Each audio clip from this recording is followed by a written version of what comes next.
Bonsoir et merci de nous ouvrir vos portes pour passer un temps de louange et d'étude de la Bible ensemble.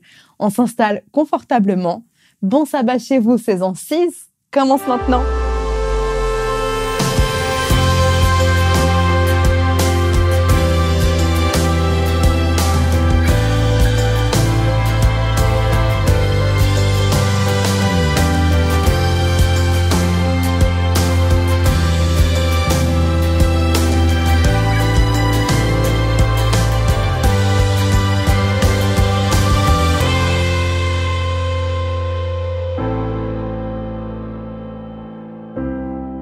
Bienvenue pour ce numéro de Bon Sabbat chez vous. Je suis, comme à mon habitude, bien installée dans mon fauteuil dans le même décor. Et j'espère que vous vous trouvez dans un endroit aussi douillet et chaleureux et que vous allez bien.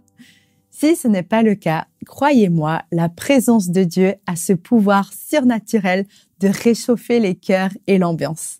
Alors, invitez-le à passer ce moment avec vous à travers ces quelques chants. On se retrouve juste après.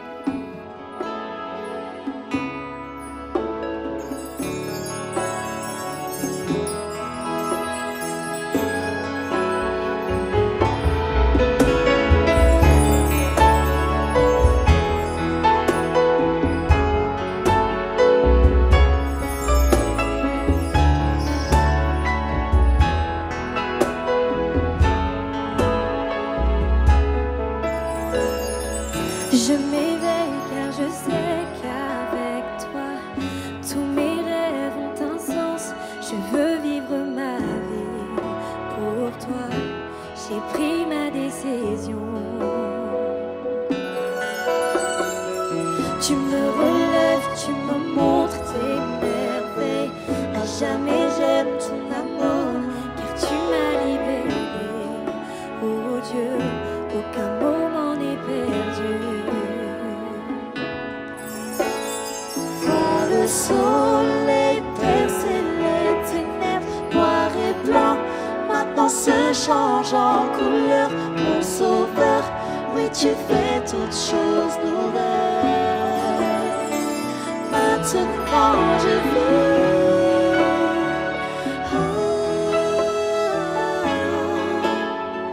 maintenant je vis.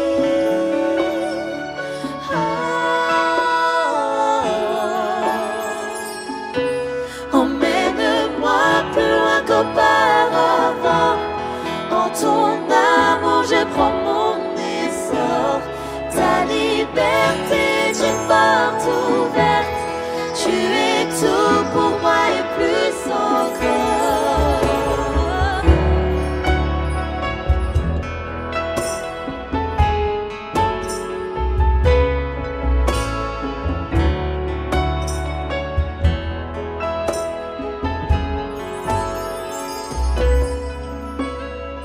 Tu guides mes pas, tu es là près de moi. Ton amour m'a guéri. Il n'y a rien comme vivre avec toi. Cette vie que tu m'offres, je choisis. Vois le soleil percer les ténèbres, noir et blanc. Maintenant se change en couleur. Mon sauveur, oui tu fais toutes choses nouvelles. Maintenant je vis,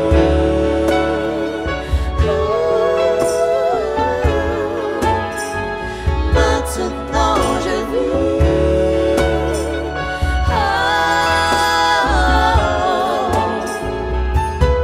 Emmène-moi plus loin qu'auparavant. En ton amour je prends mon essor. Ta liberté, tu ne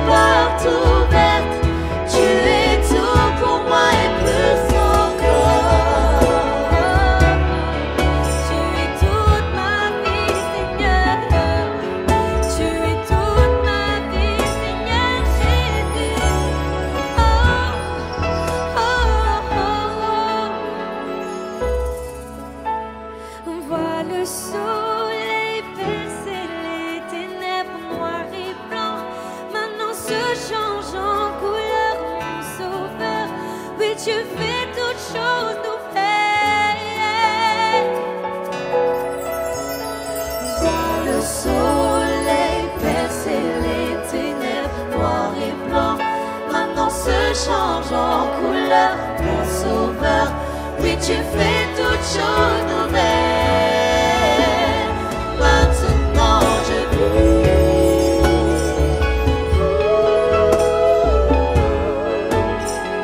Maintenant je vis.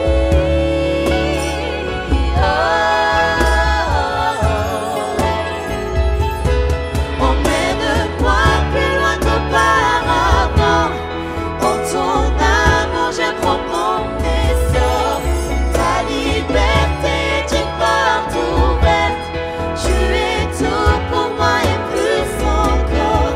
Emmène-moi plus loin qu'auparavant. En ton amour je prends mon essor. Ta liberté est une porte ouverte. Tu es tout pour moi et plus encore. Emmène-moi plus loin qu'auparavant. En ton amour je prends mon essor. Ta liberté est une porte ouverte. Tu es tout pour moi et plus encore.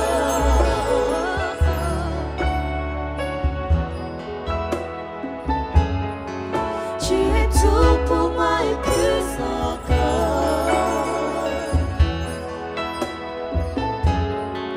Tu es tout pour moi et plus encore.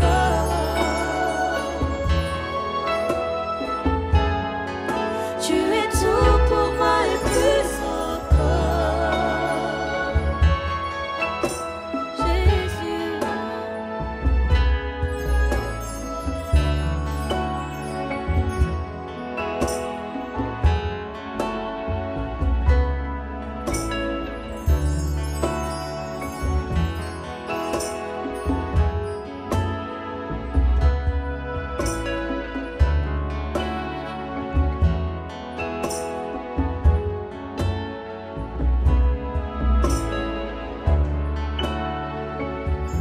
Chaque vendredi soir, l'émission Bon Sabbat chez vous vous offre 30 minutes de louange et de méditation pour commencer le sabbat, le jour que Dieu a spécialement mis à part pour être avec lui. Souvent, ici, le ton est jovial et la plupart du temps, les commentaires que vous laissez sous nos vidéos démontrent que vous aussi, vous allez bien. Mais ce soir, je vous demande très sérieusement, comment allez-vous? Pour de vrai. C'est certain que plusieurs répondront que ça ne va pas forcément très fort. Et c'est à eux que je dédie cette émission ce soir. Le ton sera positif et plein d'espoir, comme à notre habitude. Mais Jésus pense à tous ceux qui souffrent depuis toujours. Écoutons seulement.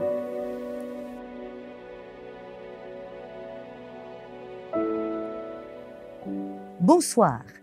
Merci de me recevoir chez vous en ce début de sabbat et dans le cadre aussi toujours de cette saison Christ dans l'Ancien Testament. Alors pour enchaîner et continuer dans cette étude de notre Messie dans l'Ancien Testament, nous allons nous plonger aujourd'hui dans le prophète Ésaïe. Vous le savez peut-être, Ésaïe en effet est un auteur qui est très messianique. À plusieurs reprises dans ses écrits, sur ses 66 chapitres, nous retrouvons plus d'une dizaine de passages qui traitent du Messie et de la venue du Messie. Ce soir, nous allons donc nous pencher dans Ésaïe, chapitre 40, les versets 1 à 5 et 10 et 11. Et je vous en propose d'ailleurs une lecture traduite un peu plus mot à mot par rapport au texte hébreu.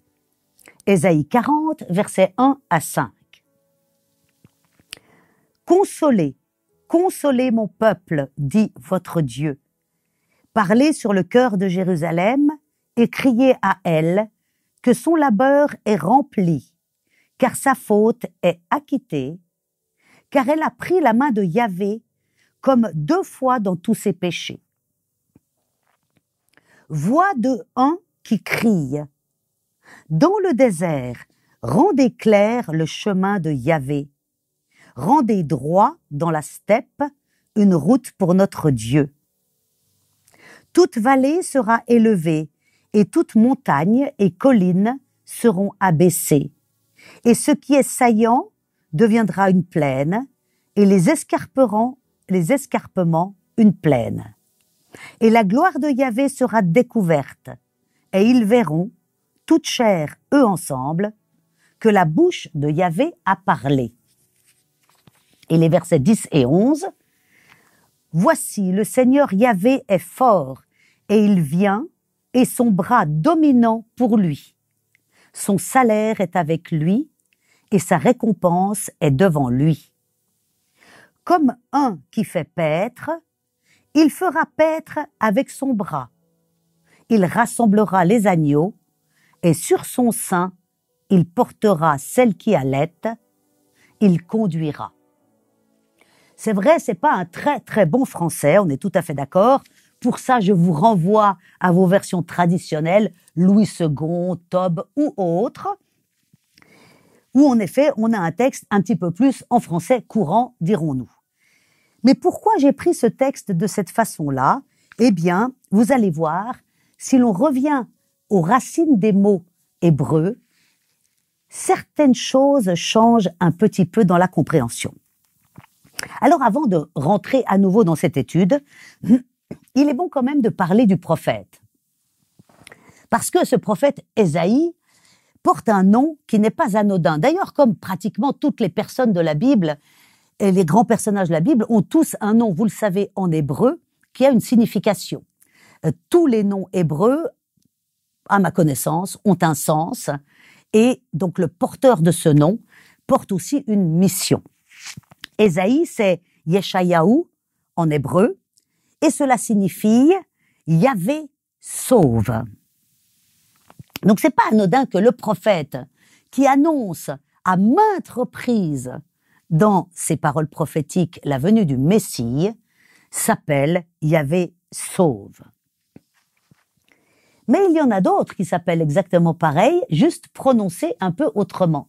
Mais en hébreu, la vocalisation, j'allais dire, est un petit peu aléatoire. Elle n'est pas aléatoire, mais disons que sur les mêmes consonnes, on peut changer les voyelles et ça dit quand même toujours le même mot. En l'occurrence, vous connaissez bien Josué. Josué qui est donc le bras droit de Moïse et qui va être le conducteur du peuple pour l'entrée en Canaan et en terre promise. Il s'appelle Yoshua et Yoshua, en fait, s'appelait Osée. Osée, c'était son vrai nom et c'est mentionné dans Nombre chapitre 13 verset 8 et fils de Nun et c'est Moïse qui va l'appeler Yoshua parce que Osée, c'est le nom du prophète Osée en français, ça veut dire il sauve et Yoshua, ça veut dire Yahvé sauve. C'est-à-dire la même chose que Ésaïe. Alors c'est clair qu'en français, on a Ésaïe, on a Josué, on a Osée. Ce sont trois prénoms totalement différents, prononcés en français. Mais en hébreu, ils sont très similaires. Et il y en a un autre, naturellement, qui s'appelle la même chose et que nous connaissons ô combien bien. C'est Yeshua. Yeshua, Jésus, notre Sauveur, qui veut dire Yahvé sauve. Donc la traduction de Yeshayahu, Ésaïe, de Yoshua, Josué, de Yeshua, Jésus, de Osée, Osée, ça veut dire Dieu sauve ou bien il sauve pour ce qui est de Osée. Et ce n'est pas anodin. En hébreu, rien n'est anodin et tout a un sens. Donc ce prophète Ésaïe, Dieu sauve, par ses dires et par ses prophéties nous amène et nous annonce effectivement le salut non seulement d'Israël, mais le salut des nations. Et alors, de qui parle-t-on dans notre texte? On parle justement d'une voix voix de celui qui crie. Celui qui crie, on le sait, parce que c'est clairement repris dans les évangiles au sujet de Jean. Jean le Baptiste est celui qui crie, et cette voix de celui qui annonce que dans le désert, il va falloir préparer le chemin de l'Éternel. Voix de un ou voix de celui qui crie, dans le désert, rendez clair le chemin de Yahvé, rendez droit dans la steppe une route pour notre Dieu. Voilà tout un texte, ce verset 1 à 5, qui parle de Jean le Baptiste, de celui qui est mis en avant par Yahvé pour justement annoncer le Sauveur, annoncer le Messie, annoncer celui qui va changer l'histoire du monde et l'histoire de l'humanité. Jean, en hébreu, c'est Yohanan. Et Yohanan, ça veut dire Yahvé fait grâce. Oui, c'est parce que Yahvé fait grâce à l'humanité qu'il nous amène le Sauveur de l'humanité. Cela peut être aussi traduit par Dieu accorde. Donc par Yohanan, Dieu accorde un message, accorde le salut qui lui est par Yeshua, c'est-à-dire par Yahvé sauve. Alors qui sont les autres auteurs qui parlent de Jean?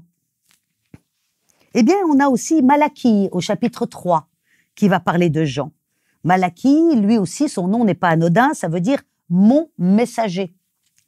Alors, son messager au Seigneur, Malachie, va dire au chapitre 3, verset 1, « Voici, j'enverrai mon messager », c'est-à-dire Jean. Il préparera le chemin devant moi, c'est-à-dire moi, Dieu, en Jésus, et soudain entrera dans son temple le Seigneur que vous cherchez, et le messager de l'alliance que vous désirez, voici, il vient, dit Yahvé des armées. Malachie annonce aussi ce messager, justement. Ce messager qui va parler du Messie, qui va annoncer ce Sauveur merveilleux que nous attendions et que nous attendons toujours d'ailleurs. Alors venons un petit peu dans les évangiles maintenant, pour retrouver notre Sauveur. Que nous dit Marc? Vous savez que Marc est antérieur à Matthieu, vraisemblablement au niveau de son écriture, et comment Marc va-t-il nous présenter justement l'évangile et le Messie? Il nous dit ceci au chapitre 1er et au verset 1er, commencement de l'évangile de Jésus-Christ, Yeshua, Messia, c'est-à-dire le Sauveur, le Messie, Fils de Dieu. Verset 2, selon ce qui est écrit dans Ésaïe, le prophète, voici, j'envoie devant moi mon messager qui préparera ton chemin. Et là, il cite le verset que nous avons lu tout à l'heure, c'est la voix de celui qui crie, dans le désert, préparez le chemin du Seigneur, aplanissez ses sentiers. Et il enchaîne en disant, Jean parut, baptisant dans le désert et prêchant le baptême de repentance pour la rémission des péchés. Voilà Marc qui est très clair en citant Ésaïe au sujet de Jean-Baptiste et il le nomme en disant voilà Jean, dans le désert, baptise. Matthieu va reprendre, comme vous le savez, dans les synoptiques, Matthieu, Marc, Luc, il y a beaucoup de passages identiques, soit au niveau des histoires qui sont narrées, les paraboles, soit au niveau des fêtes aussi. Ces trois évangélistes se ressemblent pas mal. Matthieu chapitre 3, il nous est dit au verset 1, « En ce temps-là parut Jean-Baptiste, prêchant dans le désert de Judée. Il disait, « Repentez-vous car le royaume des cieux est proche. » Jean est celui qui avait été annoncé par Ésaïe le prophète lorsqu'il dit « C'est ici la voix de celui qui crie dans le désert, préparez le chemin du Seigneur, aplanissez ses sentiers. » Jean avait un vêtement de poil de chameau et une ceinture de cuir autour des reins. Il se nourrissait de sauterelles et de miel sauvage. Et c'est suite à cette description du verset 4 que l'on fait aussi une similitude et un rapprochement entre Élie, le prophète, et Jean, le prophète, parce qu'ils ont la même façon de s'habiller et de vivre dans le désert et de se nourrir. Donc voilà pour ces deux premiers évangélistes qui parlent de Jean, ce fameux messager qui est là pour aplanir la voie du Seigneur. Je ne sais pas si vous l'avez remarqué par rapport à vos versions, c'est la voix de celui qui crie. 2 points, dans le désert, préparez le chemin. Or, dans vos versions, vous avez plutôt, c'est la voix de celui qui crie dans le désert, 2 points, préparez le chemin. Mais si on revient à notre texte d'Ésaïe, en hébreu, il n'y a pas de ponctuation, le sens de la phrase, ce n'est pas celui qui crie dans le désert, mais c'est celui qui crie que, dans le désert, il faudra rendre clair le chemin de Yahvé. C'est subtil, mais ça change un tout petit peu le sens du texte. Alors si maintenant on va chez Luc, que nous dit Luc à propos de Jean-Baptiste? Eh bien, il commence l'histoire de la narration de la venue de Yeshua, Yahvé sauve, par l'histoire, bien évidemment, de celui qui va l'annoncer, et donc de la grossesse d'Élisabeth avant de la grossesse de Marie, et ensuite de la naissance de Jean avant la naissance de Jésus. Et vous connaissez tous cette histoire, bien évidemment. Zacharie se retrouve muet pendant pratiquement toute la grossesse de son épouse, et lorsque l'enfant naît, il est toujours muet, il faut lui donner un nom. On demande quel nom il faut donner, son épouse va dire il faut l'appeler Yohanan, et là tout le monde est choqué et dit non, c'est pas possible, il faut l'appeler Zacharie, s'informe auprès du père, et le père va pour prendre sa tablette et écrire qu'il faut l'appeler Yohanan, et à ce moment-là, la voix lui revient. Et il se met à prophétiser, nous dit Luc. Luc, chapitre 1, verset 7. Zacharie, son père, fut rempli du Saint-Esprit et il prophétisa en ces mots. Verset 67.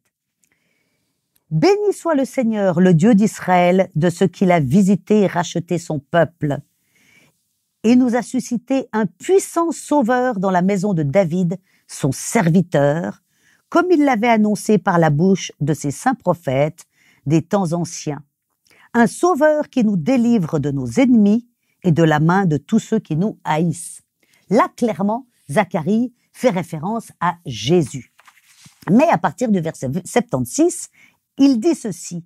« Et toi, petit enfant, tu seras appelé prophète du Très-Haut, car tu marcheras devant la face du Seigneur pour préparer ses voies, afin de donner à son peuple la connaissance du salut par le pardon de ses péchés. » Et là, depuis le verset 78, il reprend au sujet de Jésus. « Grâce aux entrailles de la miséricorde de notre Dieu, en vertu de laquelle le soleil levant nous a visités d'en haut, pour éclairer ceux qui sont assis dans les ténèbres et dans l'ombre de la mort, pour diriger nos pas dans le chemin de la paix. » Et la conclusion de Luc au verset 80 de ce chapitre, c'est de dire, en parlant de Jean, « Or, l'enfant croissait et se fortifiait en esprit, et il demeura dans les déserts jusqu'au jour où il se présenta devant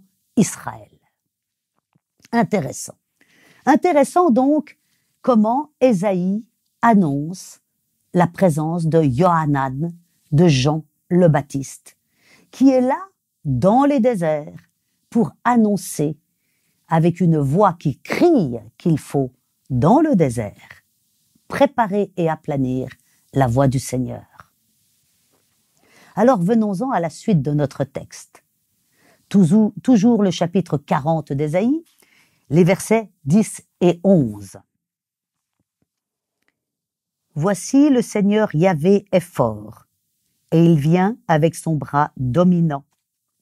Pour lui, son salaire est avec lui, et sa récompense est devant lui.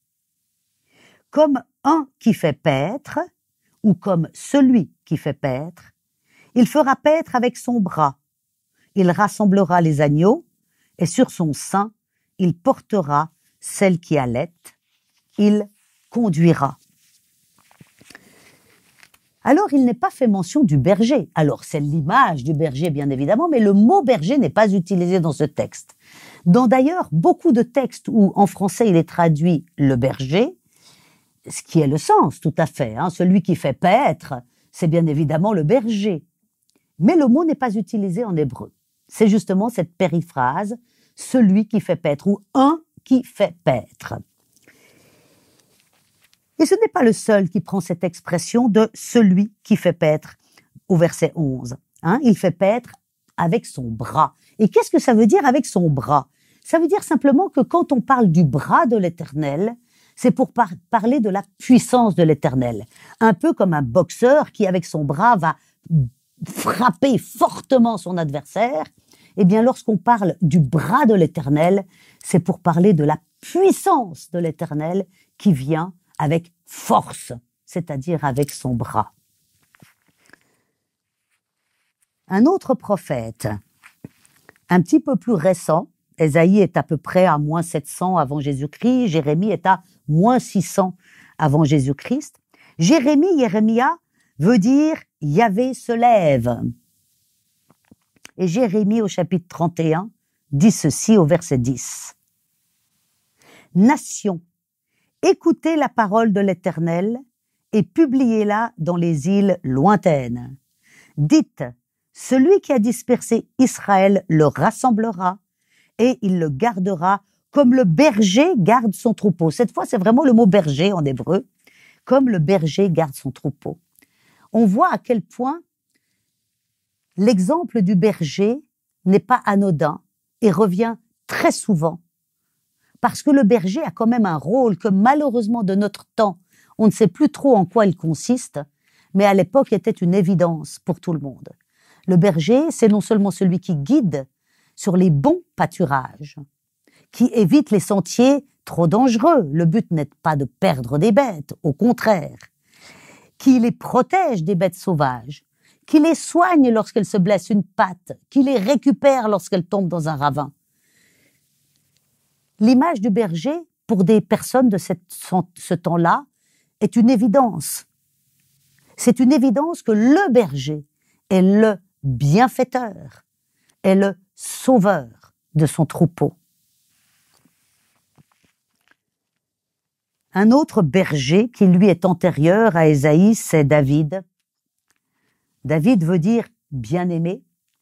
Eh bien, ce bien-aimé de l'Éternel, en moins 900 à peu près, avant Jésus-Christ, disait dans son psaume 23, non pas ce qu'on a l'habitude de lire, Cantique de David, l'Éternel me fait paître, je ne manquerai de rien. Alors c'est clair que si l'Éternel me fait paître, c'est qu'il est mon berger.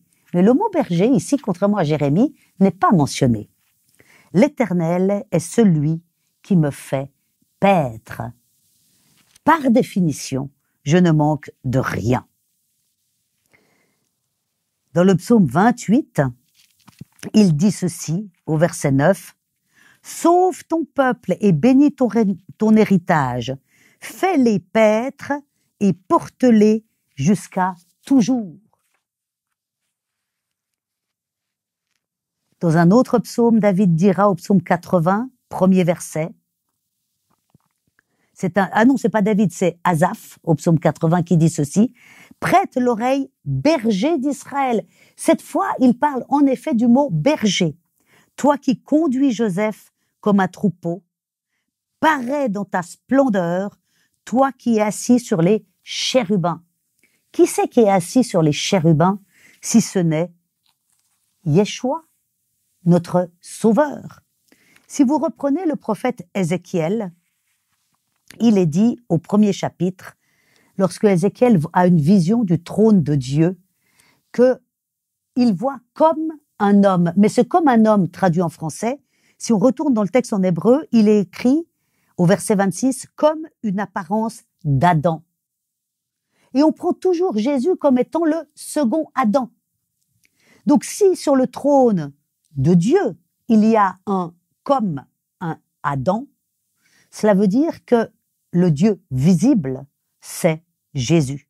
D'ailleurs, Ésaïe va le confirmer 2 versets plus loin, au verset 28, en disant que ce comme Adam est la ressemblance de la gloire de Yahvé.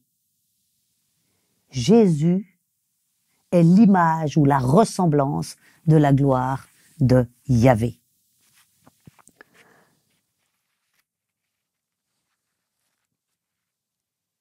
Que nous disent maintenant les évangélistes? Chez Matthieu, au chapitre 9, au verset 36, non pas de Jésus, mais de la foule, Matthieu va dire ceci. Voyant la foule, il fut ému de compassion pour elle, parce qu'elle était languissante et abattue, comme des brebis qui n'ont point de berger. Et oui, du temps de Jésus, du temps des prophètes et aujourd'hui encore, nous sommes des brebis sans berger. Malheureusement, trop souvent. Mais justement, la Bible nous dit que nous avons un berger, qu'il suffit de lui donner la main. Et ce berger va le dire clairement lui-même. Et pour ça, il faudra aller chez Jean, non pas le Baptiste, mais l'évangéliste. Jean l'évangéliste va nous dire au chapitre 10, verset 11, que Jésus a dit lui-même, « Je suis le bon berger. Le bon berger donne sa vie pour ses brebis. » Et au verset 13, « Je suis le bon berger. » Et au verset 14 et suivant, « Je connais mes brebis et elles me connaissent, comme le Père me connaît et comme je connais le Père, et je donne ma vie pour mes brebis. » J'ai encore d'autres brebis qui ne sont pas de cette bergerie. Celles-là, il faut que je les amène, elles entendront ma voix et il y aura un seul troupeau, un seul berger. Que nous disait Ésaïe au chapitre 40, versets 10 et 11 ? « Voici le Seigneur Yahvé est fort et il vient avec son bras dominant pour lui, donc avec force. Son salaire est avec lui, sa récompense est devant lui. Comme celui qui fait paître, il fera paître avec son bras. Il rassemblera les agneaux et sur son sein il portera celle qui allaite. Il conduira. » Jésus le dit de lui-même. « Je suis le bon berger. » Vous êtes mes brebis, dit-il à ceux qui l'écoutent en son temps, il y a 2000 ans. Mais il prévient déjà, et ça c'est le message pour nous. J'ai encore d'autres brebis qui ne sont pas de cette bergerie. Celles-là, il faut que je les amène. Elles entendront ma voix. Il y aura un seul troupeau, un seul berger. N'est-ce pas merveilleux? Et en conclusion, je prendrai encore 2 versets de l'évangile de Jean, au chapitre 10, les versets 17 et 18. « Le Père m'aime parce que je donne ma vie afin de la reprendre. Personne ne me l'ôte, mais je la donne de moi-même. J'ai le pouvoir de la donner et j'ai le pouvoir de la reprendre. Tel est l'ordre que j'ai reçu de mon Père. » Notre bon berger, annoncé par le prophète Ésaïe, annoncé par Malachie, annoncé par Jérémie, annoncé par Osée, Zacharie et tant d'autres. Car tous les prophètes annoncent non seulement des événements pour leur temps, mais aussi des événements eschatologiques et annoncent tous le Messia, Yeshua, Yahvé sauve. Ça, c'est le message extraordinaire de la parole de Dieu. C'est que du premier verset de la Genèse au dernier verset du livre de la Révélation, Dieu a le même message. Je m'occupe de vous, je suis votre berger, je ne vous abandonne pas. Ésaïe 40, verset 11. Comme celui qui fait paître, il fera paître avec son bras puissant. Il rassemblera les agneaux, et sur son sein, il portera celle qui allaite. Il conduira. Je vous souhaite un très très bon sabbat chez vous.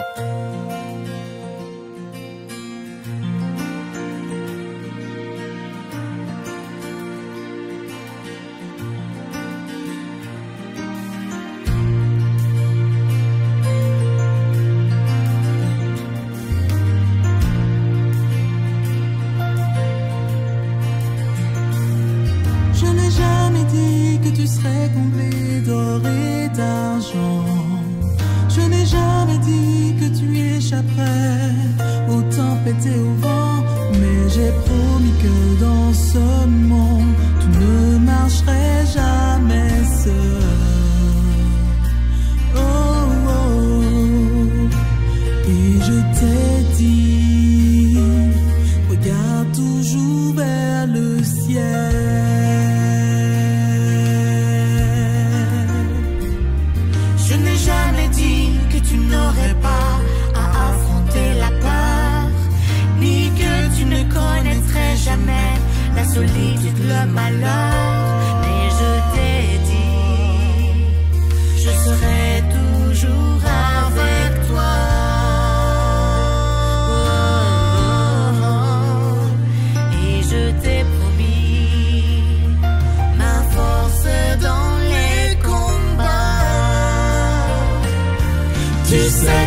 si je promets, je ne trahis jamais.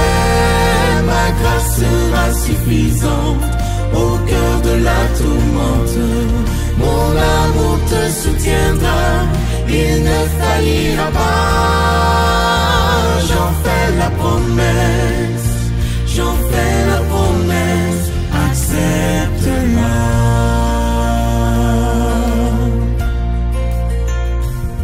Je n'ai jamais dit que tes amis ne te décevraient pas, ni que les gens que tu côtoies ne se moqueraient pas de toi. Moi je te rappelle combien on m'a méprisé.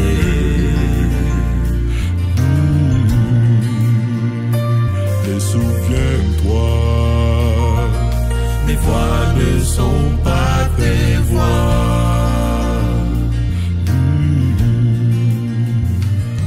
Je n'ai jamais dit qu'aucune souffrance n'affligerait ton corps, Ni que te seraient épargnés les affres de la mort. mais je t'ai dit dès aujourd'hui, Je te prépare une place oh, oh, oh, dans le pays où toutes les larmes s'effacent. Je reviendrai te chercher, te prendre à mes côtés dans le royaume de la grâce. Tu me verras face à face. Ensemble nous allons chanter pour toute l'éternité. J'en fais la promesse, j'en fais la promesse. Accepte-la, accepte-la.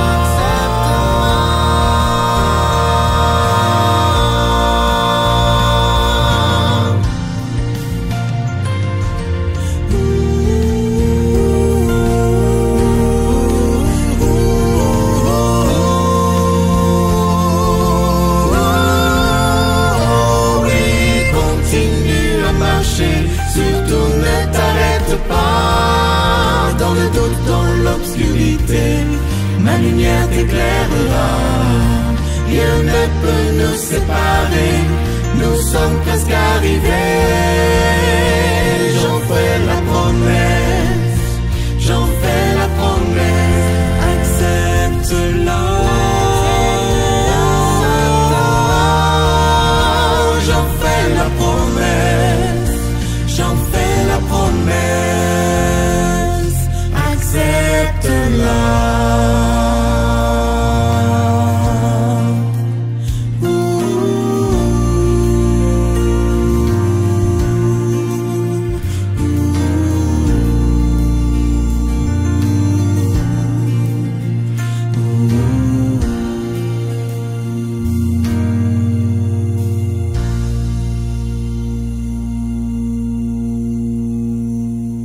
Seigneur éternel, ô toi Dieu Tout-Puissant, notre Père qui es aux cieux, toi qui es notre Créateur, tu t'es présenté à tes créatures, quelles qu'elles soient, dans l'univers et sur terre, sous la forme du second Adam, de Yeshua, de Jésus, de celui qui sauve pour toi, qui sauve par toi. Merci Seigneur. Merci de t'être fait visible et palpable en Jésus, notre Messie, notre berger, notre sauveur. Il est difficile pour nous d'appréhender à quel point tu as tout quitté pour venir t'occuper de tes brebis égarées dans toutes les nations. Mais nous te sommes infiniment reconnaissants parce que grâce à toi, grâce à ta parole, grâce aux prophètes, grâce à cette Bible que nous avons toujours entre nos mains et en notre possession, nous bénéficions de tes messages qui sont toujours d'actualité. En tant que berger, tu nous soignes, tu nous guéris, tu nous conduis C'est nous parfois qui avons la tête trop dans l'herbe et qui ne voyons plus où tu te trouves. Et après, on ose encore t'accuser de ne pas être présent ou de ne pas répondre. Mais ce n'est pas vrai. Tu es toujours là, Seigneur. Tu es toujours à nos côtés. Tu l'as prouvé à maintes reprises. Et tu l'as prouvé, comme tu le dis dans l'évangile de Jean, en donnant ta vie pour tes amis. Il n'y a pas de plus grand cadeau, effectivement. Seigneur, aide-nous à te ressembler non seulement de caractère, mais aussi à te ressembler pour que nous aussi, nous te donnions notre vie comme toi tu nous as donné la tienne. Que nous puissions entrer dans ton plan, car tu as un plan pour chacun de nous. Pour ta gloire, Seigneur, et pour accélérer ton retour. Oh oui, Seigneur Jésus, toi notre berger, reviens nous chercher, ramène-nous à la bergerie, selon ta promesse. Telles sont les grâces que je te demande, en ton nom Jésus-Christ. Amen. J'espère de tout mon cœur que cette soirée et ce message en particulier vous ont fait du bien. Si vous pensez que cette vidéo pourrait faire du bien à quelqu'un d'autre, partagez-la en cliquant sur la petite flèche en dessous de la vidéo. Que l'espoir résonne partout sur vos réseaux sociaux.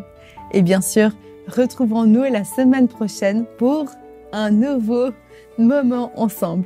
Je vous dis donc à vendredi prochain avec notre invitée Daniela Gelbrich, professeure à la faculté adventiste de théologie. Et d'ici là, bon sabbat chez vous.